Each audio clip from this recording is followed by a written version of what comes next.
Kamu is the new generation data management tool based on Open Data Fabric protocol that connects publishers and consumers of data through a decentralized data supply chain.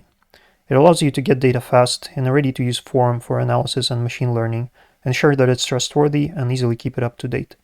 It also gives you a unique ability to work with other people on building peer-to-peer data pipelines that improve, enrich, and extract insight from data. Its goal is to make collaboration on data as easy as on open source software. You start working with Kamu by creating a workspace using Kamu init command. Workspace is just a directory where Kamu will store data and metadata of the datasets. As expected, Kamu list command shows us that our new workspace is currently empty. Let's now add our first dataset. Datasets are defined using YAML files, which you can import with Kamu add command. The first dataset I've prepared for us is ingesting data from an external source. Such datasets are known as root datasets. As you can see here, we are fetching data from Center of Disease Control of British Columbia, which contains disaggregated COVID-19 case data. We are reading it as a CSV file and then use a bit of SQL to preprocess data and shape it into a nice typed schema. You will notice that Kamu strictly follows data as code philosophy, in which you never alter data directly. Instead, you can only declare transformations on it. We'll touch more on this later.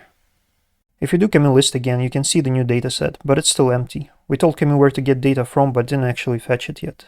So let's run Kamu pull command. During this time, Kamu will fetch the data from the source, read it, and preprocess it as instructed. And once fetched, we can run Kamu tail command to see a sample of the new data.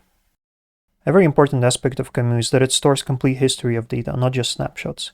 If I run the pull command again tomorrow, it will only add the records that were not previously observed.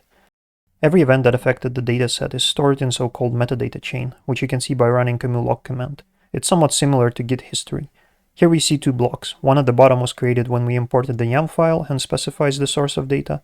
The second one shows that the new records were added and contains the hash of new data slice. At this point, you can already start to analyze data using the built-in SQL shell or using the integrated Jupyter notebooks. These are very nice quality of life features, but we'll continue to explore the core tool. After you created a dataset, you might want to share it with other people. We can do so by using repositories. There are many kinds of repos in Kamu. Some provide storage capabilities only, some support remote query execution. In this case, I'm simply using my personal S3 bucket as a remote storage, and do the upload using Kamu push command. Using Kamu search command, we can search for datasets in all known repos. Our dataset appears in this list now. Also notice that someone else already added another COVID-19 dataset with the case data from the Ontario province. Let's download it into our workspace using Kamu pull command and have a look at it with tail. Now that we have two similar datasets with data from different provinces, it would be cool to start combining them into one Canada-wide dataset. Those two have slightly different schemas, so we'll also need to harmonize data a little. We will do all this using a derivative dataset. Unlike root datasets, derivative datasets only work on data that is already in the system. They can transform, combine, enrich, and aggregate data of one or several other datasets.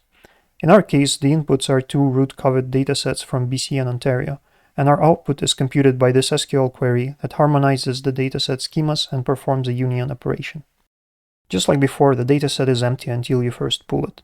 This time though, when pulling, we're not fetching any external data. Instead, Kamu will check which records from the input datasets it had not processed yet, and will feed them into the query. The chaining of datasets can continue on and on. Here, you can see me adding another derivative dataset that calculates the number of daily new cases per province. This is an example of streaming aggregation. So with just a few SQL queries, we have created the same kind of statistics that you get from the daily news. The lineage command shows us our small graph of datasets. Thanks to the metadata, we know exactly where every single bit of data came from. It also takes just one command to keep this data up to date. While Kamu pull only checks for data in the immediate inputs, adding the recursive flag will make it check every upstream dependency. So for BC dataset, it will reach out to the CDC data portal again, and for Ontario, since we got this dataset from the repository, it will look for updates in the repo. With Kamu, you're always just one short command away from refreshing data for your projects, notebooks, and dashboards. In this quick demo, we've built a simple but very useful data supply chain, parts of which can potentially be owned and maintained by different people and organizations. As long as publishers continue to update data, we saw how easy it is to keep this chain up to date as well. The Open Data Fabric protocol, in fact, is designed to achieve near real-time latency. But it's not only speed that matters.